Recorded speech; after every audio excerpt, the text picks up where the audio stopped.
day of Education Week at Nature Sunshine. Once again, we are so excited to welcome you here. Today you're going to be hearing from Dr. Hugo Rottier. Dr. Rottier has taught for us on many, many occasions at our national conventions. He is one of the finest instructors when it comes to the gut. He has just an incredible gift that he has honed and used and developed over time.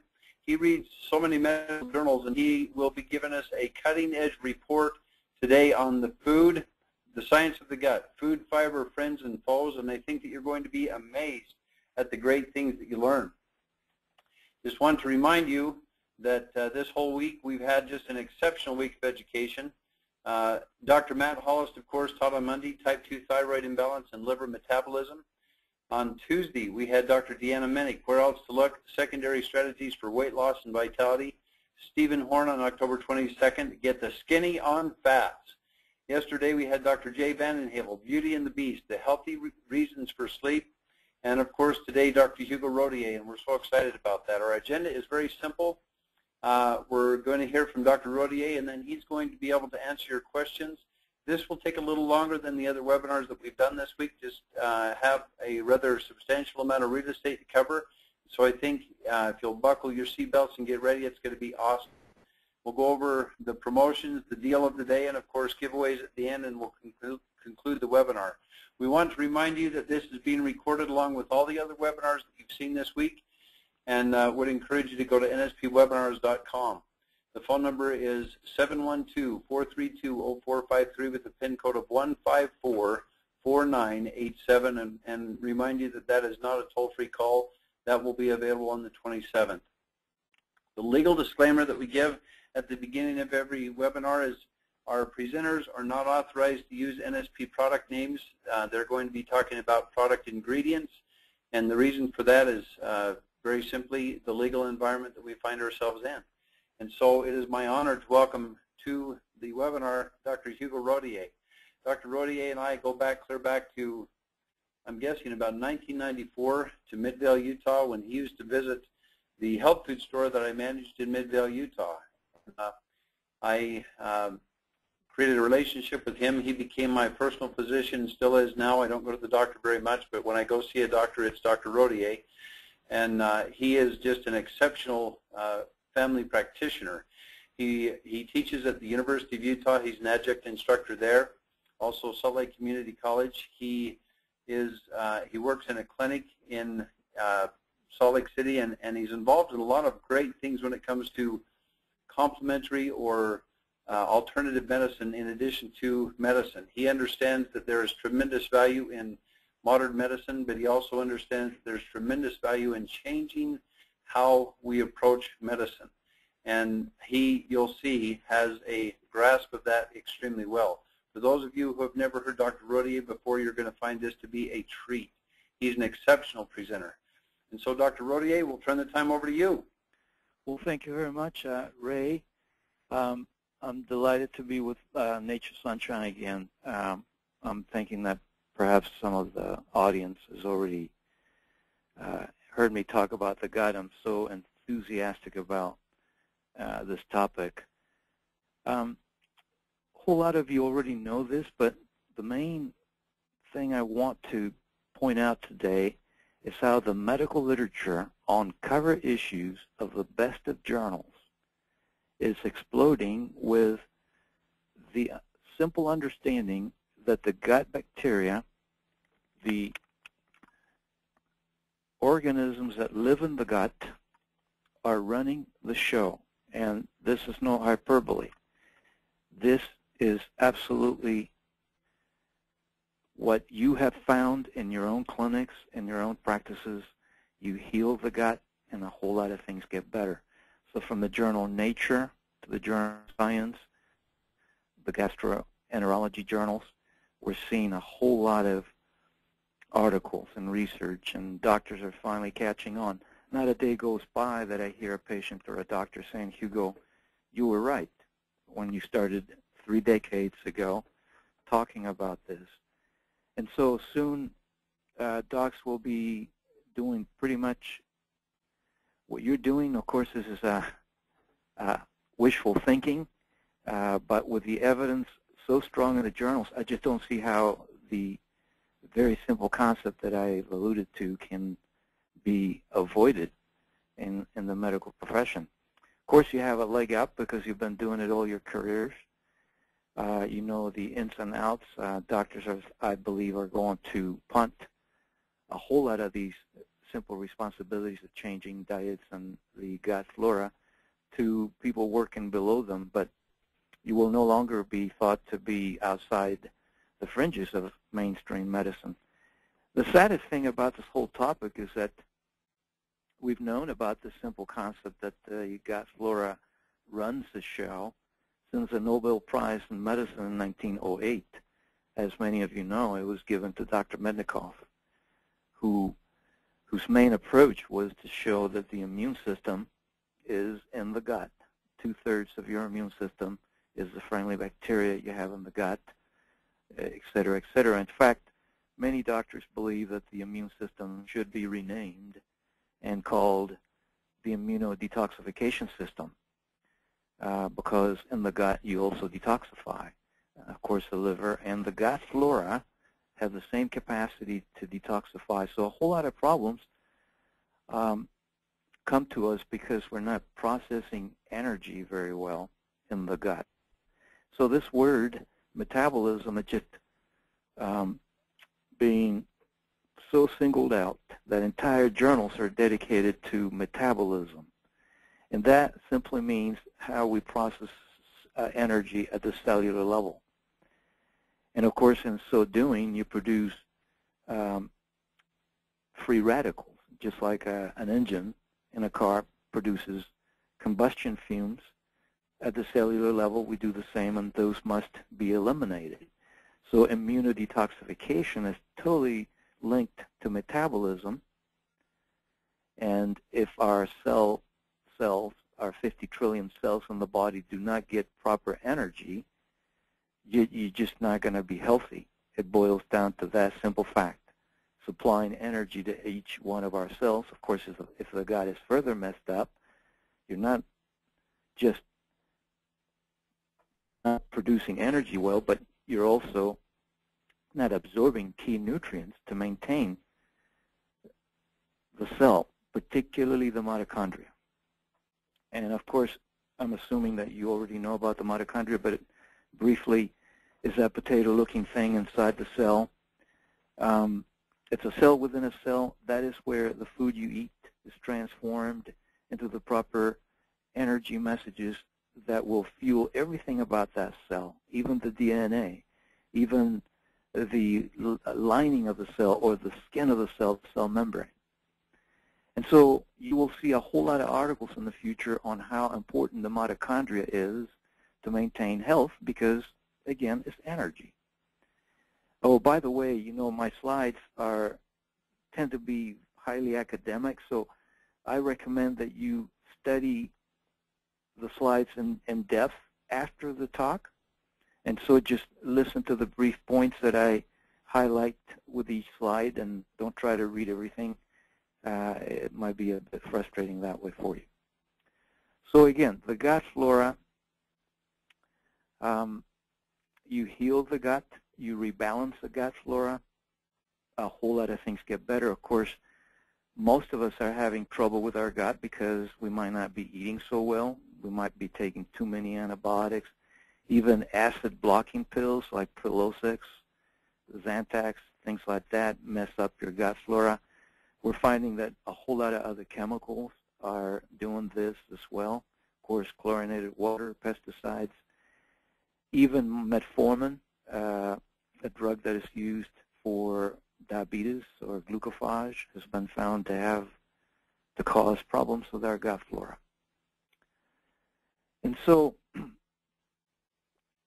the journal Science begins to say that, and the journal Nature as well, that the gut flora genes, because they have genes as well, the bacteria in the gut, outnumber our genes 150 to 1, you know, it's time to listen.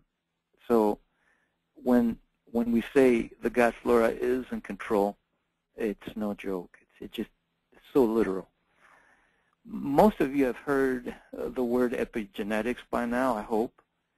But we've been taught in our schools, even in medical school when I was there, that genes are everything. Without your genes, well, you're not only butt naked, but you're also not going to have good health if genetically you have certain tendencies. Well, this is proven incorrect. So now the science of epigenetics, which means above genetics, is saying that above genetics, your genes, is the food you eat, the chemicals you're exposed to in the environment, which then will have a tremendous impact on your gut flora, as you see right below Time magazine, an article showing how the gut flora right there will go into cells, or the messages therefrom, the gut flora will put out messages, that gut flora can go into cells and influence your DNA. And so epigenetics, if you haven't heard about it, you will soon.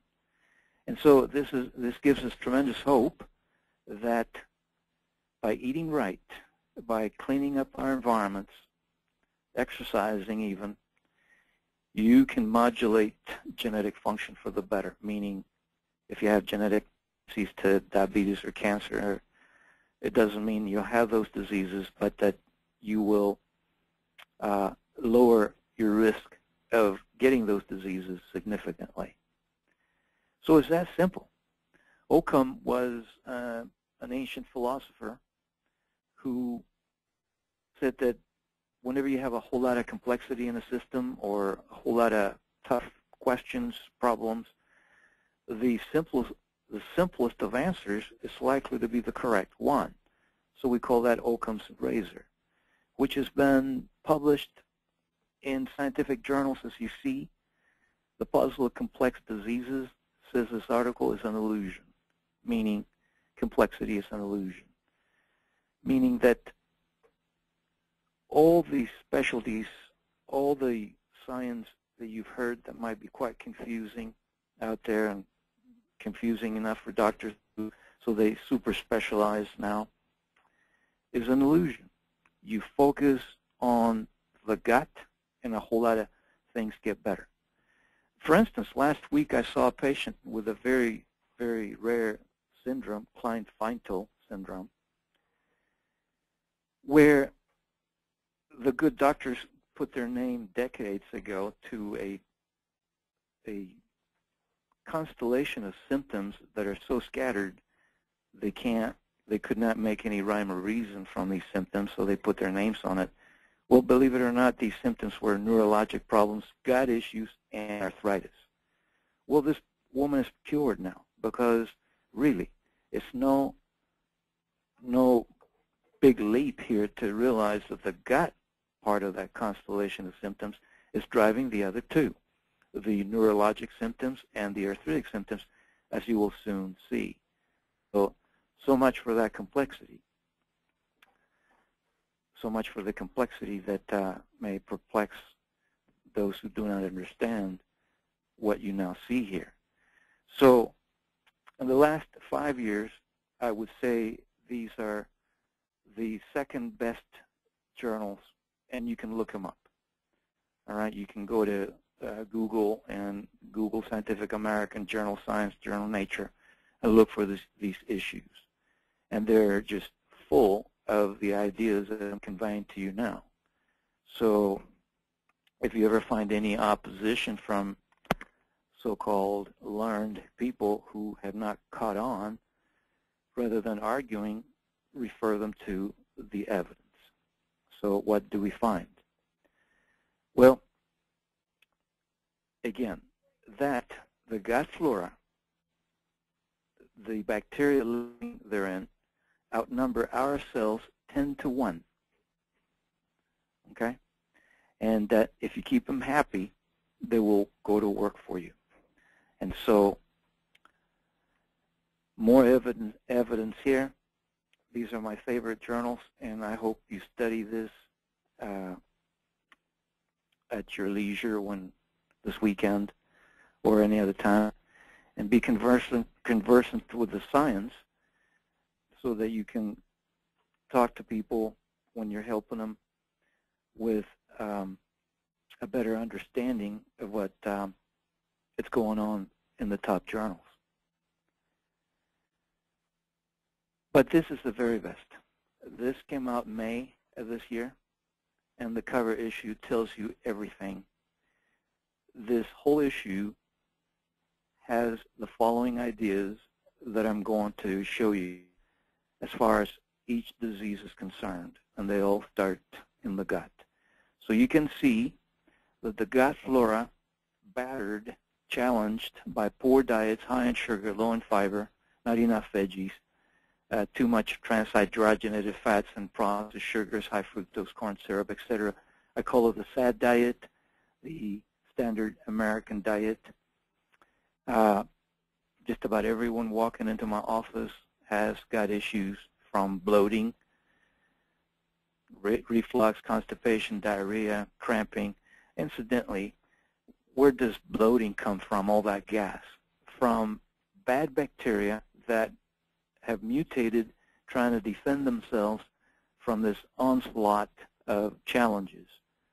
And so bad bacteria produces gas, a condition we call SIBO, small intestine bacterial overgrowth. And of course, antibiotics, we take too many, particularly in childhood. That's changing, so that's a good development. Some people, about 2% of people, just one course of antibiotics, and they will have gut issues for the rest of their lives. So often, always ask your patients about a history of antibiotics in the past. Of course, the most compromised are those who have taken a whole lot of antibiotics, like for acne, and that practice needs to go. It's very harmful to the gut. And then xenobiotics, well, that's just chemicals. Chemicals in the environment, any chemical is suspect, in my opinion, particularly pesticides, GMOs even. And so when all these challenges have mutated the gut flora, they produce more gas, but they also produce inflammatory molecules, inflammatory messengers that will leak out of the gut through leaky gut. And of course, you are all familiar with leaky gut, which is an inflammation, oxidation of the cells lining the gut. They then shrivel up, creating gaps, and through there, a whole lot of chemicals or messages of desperation, if you will, produced by the gut flora will leak out of the gut into circulation, thereby causing all diseases. And that's what we call dysbiosis. So the new word out there is dysbiosis. I'm sure that most of you have heard about it. And so that's how all diseases start. Now, I'm going to speak more about this issue here as I now show you specifically how diseases start. Postbiotics is another new word. It means that anything you put in your gut, food, chemicals, drugs, supplements, will be modified by the gut flora. Even that innocent vitamin C, that veggie you just ate, or metformin, the drug, or Synthroid, or insulin, or other drugs, they have no function whatsoever until the gut flora has transformed them or has a crack at them or processing by the gut flora. So now we have this word postbiotics, meaning that the molecules produced by the gut flora from the ingestion of foods and drugs will be all of them postbiotics, or they've been influenced or digested or processed by prebiotics. Now, the pharmaceuticals are jumping on this. Look at number 3 down here. In the future, they're going to market a whole lot of drugs from prebiotics. From bugs to drugs is a cute title of this article. You don't need to fear competition because they're going to be highly priced. You know, follow the money. And the system is geared to making a whole lot of money. I just went to a conference 2 months ago of researchers, and of course all of them were enthusiastic about creating drugs and thereby making money. And so the real work of changing people's diets and counseling patients still will be left to people like you. So I don't fear competition, but be aware that much like many other supplements, probiotics will be drugs in the future. The greatest example is Lovasa, which, as you probably know, is omega oils. A drug called Lovasa is just omega oils. But we still sell a whole lot of omega oils over the counter because Lovasa is ridiculously expensive. So now look at number 1. I mentioned this in passing before. These drugs are highly damaging to the gut flora.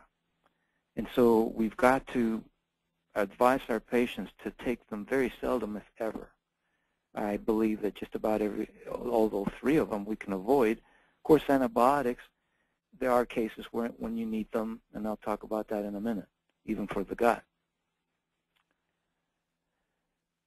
This here, I just alluded to the postbiotic effect. Any drug has no effect on you until the gut flora has had a crack at it. And so here's my book. I'm very fond of it.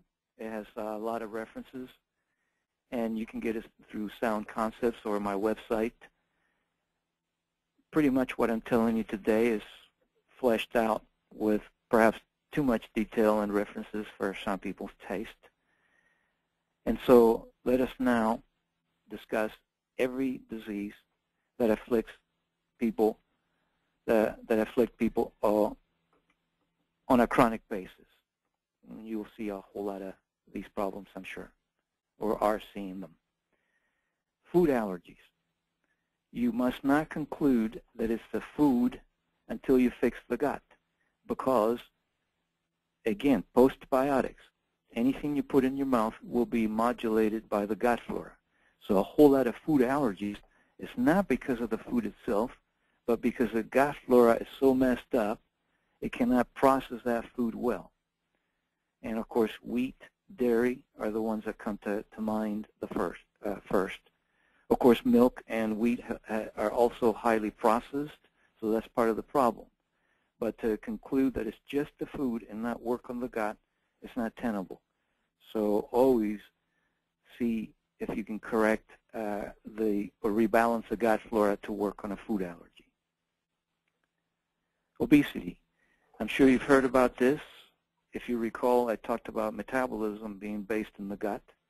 And so if your gut flora is all messed up and you have a lot of bad organisms mutating in there, you will not be processing calories very well. In fact, you and I could eat the same amount of calories, the same diet, day in and day out. I might gain weight and you won't, even though we ate the same amount of calories. So much for the worn out saying, calories in, calories out. It is just not true. It gets you into the ballpark, but not the home plate. And so it is very important that we help obese people with processing of calories in the gut. Just saw an article last week where jet lag was associated with obesity. So if you're a businessman and travel quite a bit, and you're not eating so well and flying a lot, you will have a greater risk of obesity. Of course, we see that all the time. And it's not just that these business people eat at restaurants and eat poorly. The gut flora is messed up by jet lagging or jet flying a lot, and thereby will then mess with your metabolism. I wrote a book about this, Leaking Sweet Death, which I'm rewriting, so it'll be updated probably have it in about 3 months. But as you know, insulin resistance is a slippery slope to just about every disease. It starts when your cell membrane is oxidized and inflamed, which then causes insulin to have difficulty entering the cell to fuel that cell for it to metabolize correctly. We're seeing that insulin resistance is not just from bad diets, but from gut problems, which is what I was alluding to a minute ago. And so even diabetes is associated with a dysfunction of your gut flora. Remember that your gut flora has the same capacity to detoxify as the liver. We worry a lot about the liver, I do, but to leave the gut flora unattended, it won't do. That will keep putting pressure on the liver. And so a whole lot of problems out there are because we're not detoxifying very well, because the liver and the gut flora are not optimally in optimal shape. In fact, today I saw another article from the journal Epidemiology, again linking autism with air pollution. Now, I know that a lot of people feel that there's only one reason for autism and leave it at that. Well, if you're going to pick one reason for autism, let it be poor detoxification in the gut. The challenges to the gut through vaccines or air pollution, bad diets, other chemicals, et cetera, can then be funneled into the simple concept for detoxification. Of course, we see a whole lot of other problems associated with poor detoxification, because ultimately you're not metabolizing right, like any engine that cannot get rid of fumes. The immune detoxification system, again, I alluded to that already. This is the true name of the whole gut system, in my opinion. You might say, well, what about white cells, macrophages, immunoglobulins? Yes, they're very important. They're 1/3 of the immune system, and they take their marching orders to go explore the blood and tissues to see who they need to attack. Their marching orders to do so come from the gut flora. Then hormones. Just saw an article last week. Again, this has been published before. Women with estrogen problems. Of course, a whole lot of that is xenoestrogens in the environment. They're not detoxifying them well because they don't have good gut flora, and their livers don't detoxify as well either. And so all those chemicals that we find in plastics, pesticides, being xenoestrogens or foreign estrogens, then will create a whole lot of hormonal problems, even breast cancer. So you fix the gut, you can detoxify them better. Of course, colitis, irritable bowel, Crohn's, that goes without saying, is rooted in your gut flora being all messed up. And so I'm sure you, like myself, are able to often cure people of ulcerative colitis and Crohn's disease by taking care of the inflammation that afflicts those tissues, the lining of the intestines, by simply changing the gut flora. Remember I talked about leaky inflammation, the gut flora leaking messages of inflammation? Well, they'll go everywhere, including your joints. So a whole lot of arthritic issues get better when you fix the gut flora. This might cause some consternation to some of you, but I'm bound by duty and ethics to tell you that the whole thing about blood infections from yeast or other issues, I just don't agree with it. Think about this. Look at that word, endotoxemia. What it means is that all that inflammation that the bad organisms in the gut, yeast, mutating bacteria, even parasites produce in the gut, will leak out of the gut, those toxins will, and go into the blood, and that causes a lot of problems, even inflammation. If we had bacteria and yeast in the blood, you'd be extremely ill and fit to be tied and sent to the hospital for a whole lot of antibiotics because you're knocking on doors death. death doors. So I know that a whole lot of you disagree with that, so I have to tell you that this is the best way to reconcile good science with the observation that infections in the gut can produce a lot of problems throughout the body. And so let me just move on before I get into more trouble here. Well, this is a landmark article. I hope you look it up in the Journal of the American Medical Association, saying that fibromyalgia, chronic fatigue, come from dysbiosis in the gut. Of course, it's the same issue. All that inflammation leaking out of the gut goes to your joints, your tissues. We call it fibromyalgia. And so a whole lot of doctors are still telling patients it's all in their heads. Not true. This is toxicity being deposited in the tissues of the body because you're not eliminating properly in the gut. And so I hope you read that article. Cancer. Now, I'm not going to go as far as to say we can cure cancer by fixing the gut flora, but there's a whole lot of articles saying that we work on the gut, we improve our immune system and detoxification, the risk of cancer goes down dramatically. Even when afflicted with cancer, this must be a very important part of treating patients so that they can have a better chance of survival.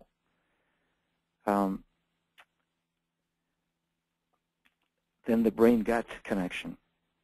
Well, often we're told that the brain is influencing the gut, so if we're upset, the gut will then have show symptoms. True, but it works the other way around. The gut can influence the brain as well. The same mechanism.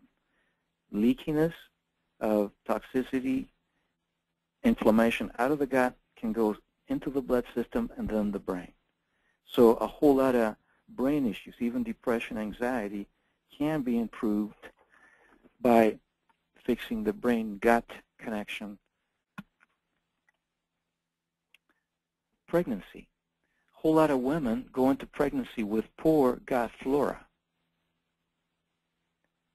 And I would say over half of women right now eat not so well and they're carrying too much weight.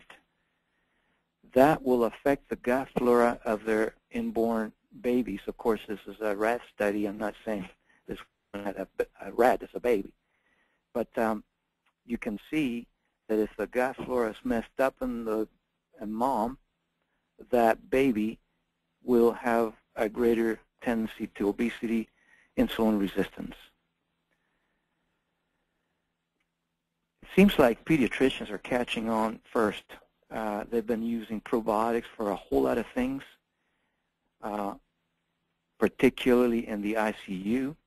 This is a good friend of mine at the University of Utah Medical Center who has used probiotics in newborns with diarrhea successfully for quite a long time. Pediatricians have known that all these diseases get better when you give them probiotics for quite a long time now. So they seem to be leading the pack. You would have thought it would have been gastroenterologists. Even cholesterol, heart disease linked to gut issues. If you don't have good gut organisms, you're not going to process food very well, which may result in toxins that will then irritate the lining of your arteries, even the heart itself. Even cholesterol is processed better when we have better gut flora. And so we take care of dysbiosis. We rebalance the gut flora, helping the good guys proliferate, then just about everything will get better. Now, I promise my patients, always promise that they will get better.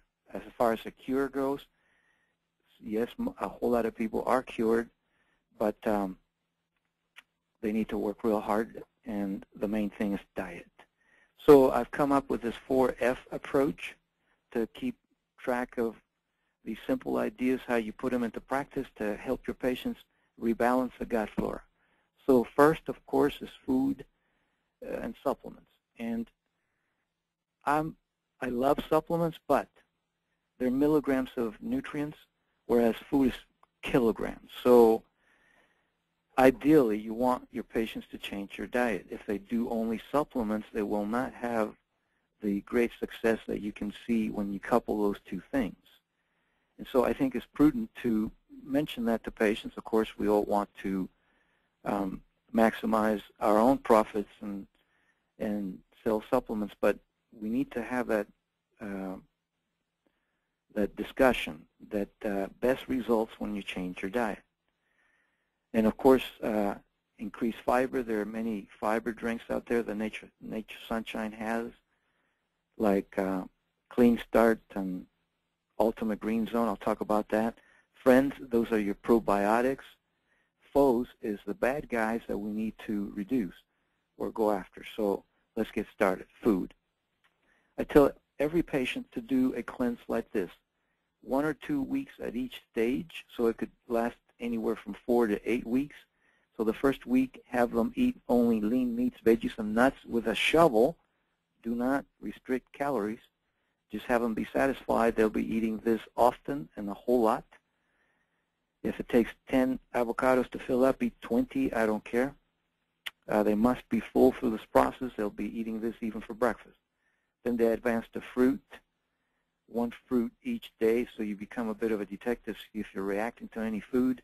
Now, if they do, make sure that they've tried that food organic, because a whole lot of people say might react to a banana, but not to an organic banana.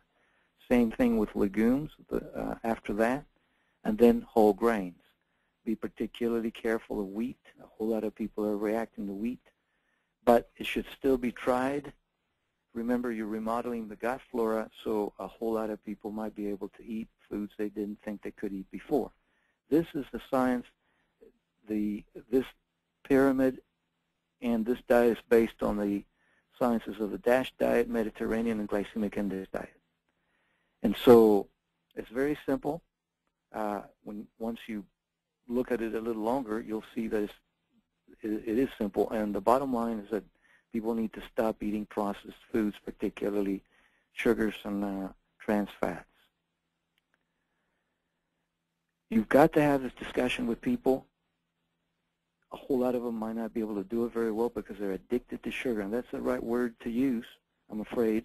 That's the science of glycobiology. We're eating the wrong sugars, messing with the brain thermostat and the center for addiction in the brain. High fructose corn syrup, you know this, I'm sure. It's very damaging to the cell membrane and very addicting. So we've got to make sure that patients understand they must get off processed foods. Ultimately, they need to understand that food is energy and information, calories and micronutrients, just like the whole universe is energy and information in our bodies. So that's why it's so important to emphasize metabolism, how we must fix our metabolism. So I tell my patients I'm giving them a metabolic tune-up. Then they need to understand that there'd be a lot of pressure out there to sell them garbage. And so they need to understand the food industry is not caring much for you except for their profits. And so then they see right through a whole lot of posturing and advertising that leads to misconceptions. And then food supplements. This is my top team of supplements.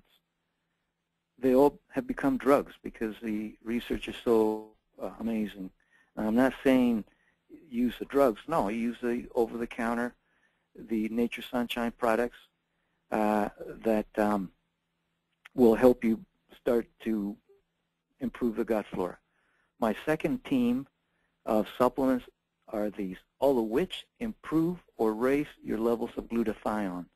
Glutathione is the master antioxidant, and you've got to have adequate amounts of glutathione for cells to work, particularly for the liver to detoxify. They all became drugs as well. Curcumin, a drug in India. My favorite herb, very anti-inflammatory, blood thinning as well. Alpha-lipoic acid from broccoli, a drug in Europe to treat liver and diabetics. SAMe, a B vitamin derivative, a drug for depression, also equal to ibuprofen and inflammation. It also detoxifies from the liver. And acetylcysteine, a drug in the United States to help the liver.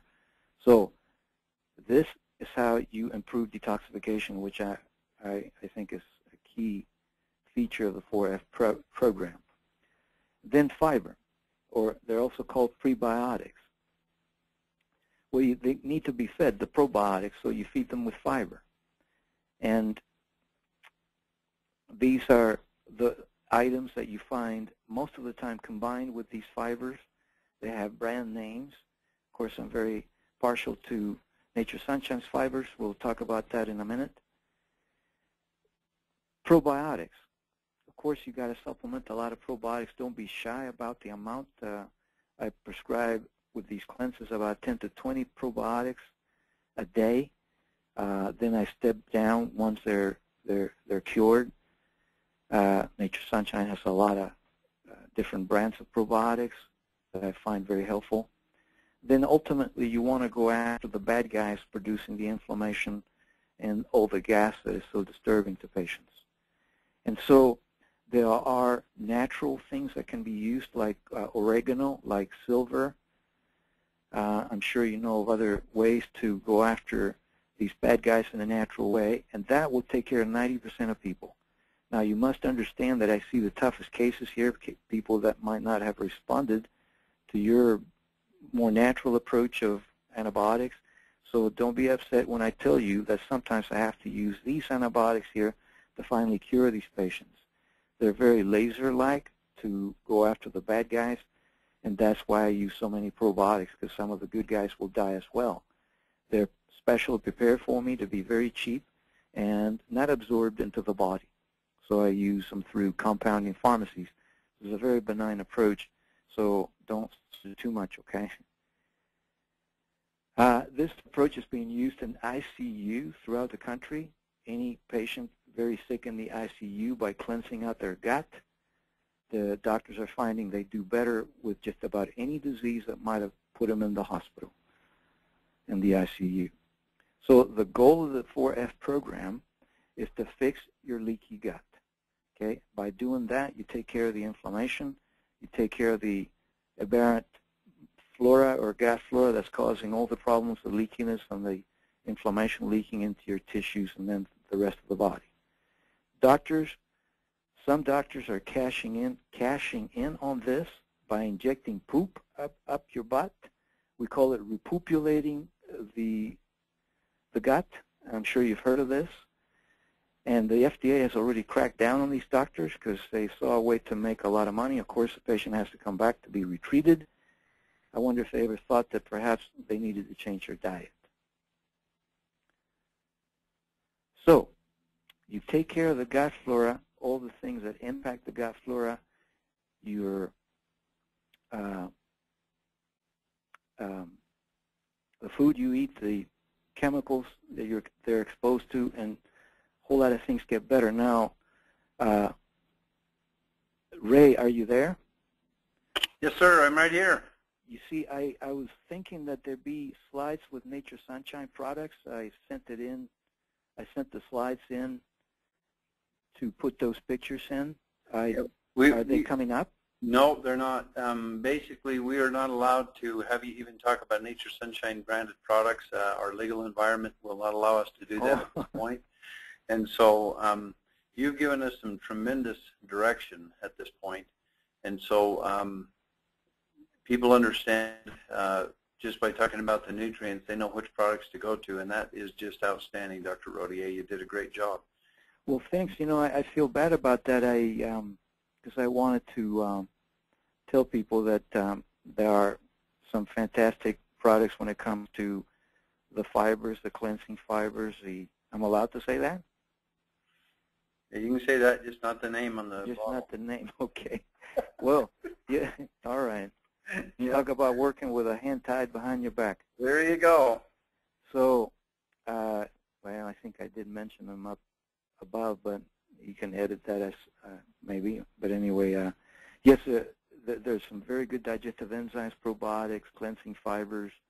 I did mention my top team of supplements. I know Nature's Sunshine is very familiar with them. So I believe that you have all the tools to do this and help a whole lot of patients with not just gut problems, but just about every disease that they will find. I agree, 100%. You mentioned that you were finished with your presentation. Are you going to go back to your office now? Yes. So that's where I'm going back to. I love that. That is outstanding. That's a great picture right there. I learned that from you. I know. That's crazy stuff. Okay, well, let's open it up to questions. We've had some great questions coming in as you've been talking. And this one is from Miss Deborah, and it's about baby formulas. And I know that you would love to answer this question. It says, baby formulas are loaded with corn syrup. Yes. I was shocked when I saw my granddaughter's supposed milk, numerous brands. Is there a discussion or energy around changing this? Yes, you know, I think pediatricians, again, are leading the pack. They're especially gastroenterology pediatricians.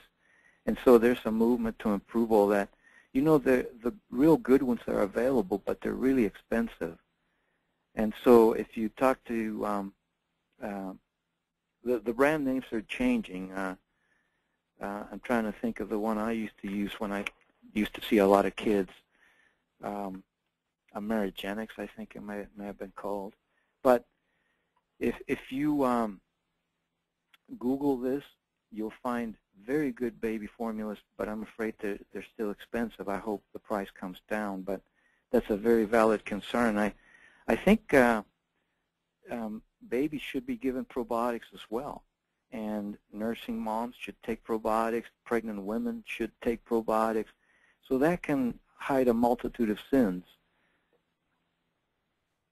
And that is something that you and we just can't, as we always have taught here at home office, one of the greatest ways that a mom can raise a healthy child is just by nursing that child. And so, oh, absolutely, yes, that just makes a huge difference in right. making sure that their immune system is strong and everything right. takes care of that. Well, there'll be occasions when a mom cannot nurse, so that's why we need to find these expensive formulas. There you go. We have another, Teresa here. She has a question. When you spoke of 10 to 20 probiotics, did you mean 10 capsules of probiotics at a time? Yes. Yes. Don't be afraid to look. We have quadrillions of organisms in the gut. And so to take a few billion, it's like a spit in the ocean. So if a patient comes in bleeding like Crohn's, I'll give them a whole bottle a day. So I don't see any problems with it. So people with irritable bowel, I say 5 to 10. People with Crohn's, ulcerative colitis, 10 to 20 a day. I've been doing this for 3 decades with no problems, so don't be afraid. Often I have people come in and I say probiotics. Oh, yeah, doc, I've tried them. They did no good. Well, how many did you take? 1. You know, just talk about a spit in the ocean. Yeah, outstanding.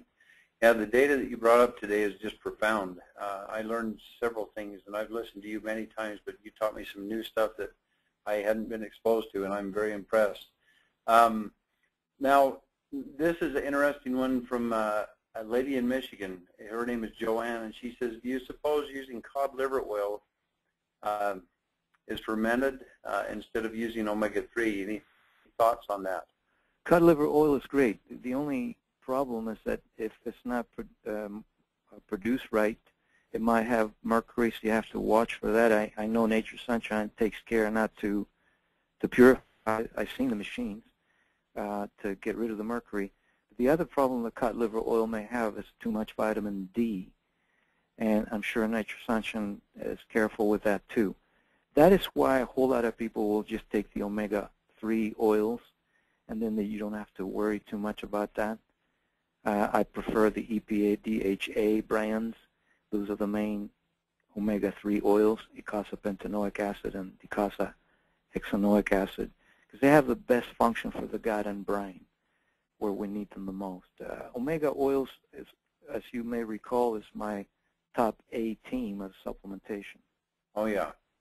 Yep, and that and turmeric, I know that you're big time into turmeric. And so, oh, yes, I love that. I take it myself. Oh, yeah. It's amazing. Mm-hmm. Debbie Nance from Alaska, she says, I've recently heard that when the gut flora has been adequately repopulated, then to feed them with prebiotics. Then the person can back off the amount of probiotics. Just keep feeding them the prebiotics. Any comments on that? Well, it depends on the person, and this is where the science is going. It's a good guess. It should be tried. Everybody's different. That's what we're finding.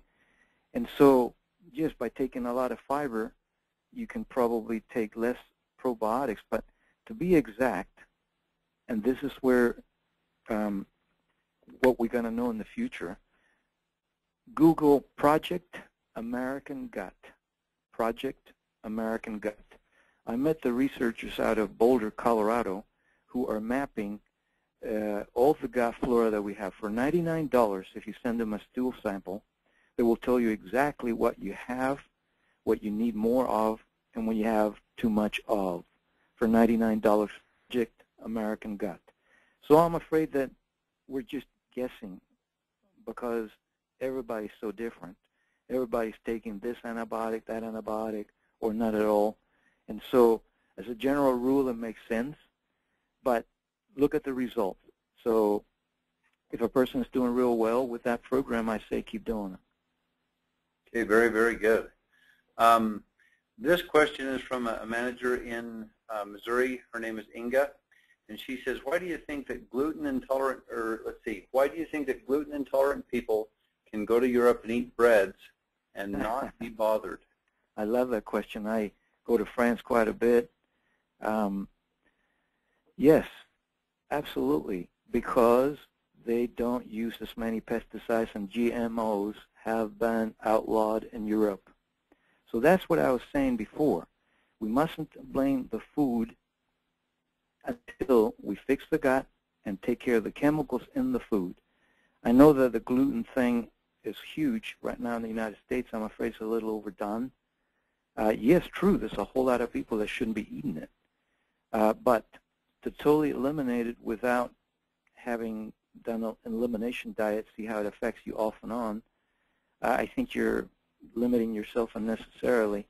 However, the chemical thing is huge, and that is why we see that huge difference when we go across the pond. Okay, very good. Excellent observation. It's a fascinating question here. This is from Susan. She lives in Ohio, and she says, this is going back to the baby formula. She says she has used Love and Peas, which is a protein supplement that Nature's Sunshine has, as a baby formula. Great, thanks. Yeah, that's a interesting comment, and yeah, it's an excellent formula. That would be great to know. Then let's see here. We just have so many to choose from. Okay, this is a fascinating question. How is the lap band affected by gut problems, or how does it affect the problem, having the lap band involved in someone's health? Significantly. There have been good studies showing that people messing with the anatomy of the gut will mess with the balance of gut flora for many reasons, even mechanical reasons. The digestive juices change, absorption of nutrients change, and of course that's going to have a huge impact on the gut flora. You know, I'm afraid that a whole lot of these poor people that undergo those surgeries regain their weight. And one big reason is because the gut flora is so messed up, you're not metabolizing. You haven't changed that program, that problem. Also, those people might not have worked on the psychological components of their diets, and that's why I made some noise about addictions. Dieting, eating is highly psychological. And so when you do this type of work, you got to realize that half the work is between the eyes, you know, and you have to be supportive, you have to be understanding, baby steps. Do not overburden people with your agenda as to where they should be. Listen to the patient so you do it at their pace and be supportive and encouraging. A whole lot of people quit because they find it too hard, and then we lose them. So I think we need to be very, very cognizant of these psychological issues that are not care of by these surgeries. Okay, very good. 2 more questions and we'll call it good here. Do you recommend taking all of the supplements you talked about, curcumin, alpha-lipoic acid, SAM-E, N-acetylcysteine, all at the same time? Can you take those on a regular basis? Yes. Well, my A team, I say for sure take them, even healthy people, okay? Yep. My B team, I say, and I think I made that clear on the slide, yes, you can take them. They won't hurt you. I take them myself, all of those.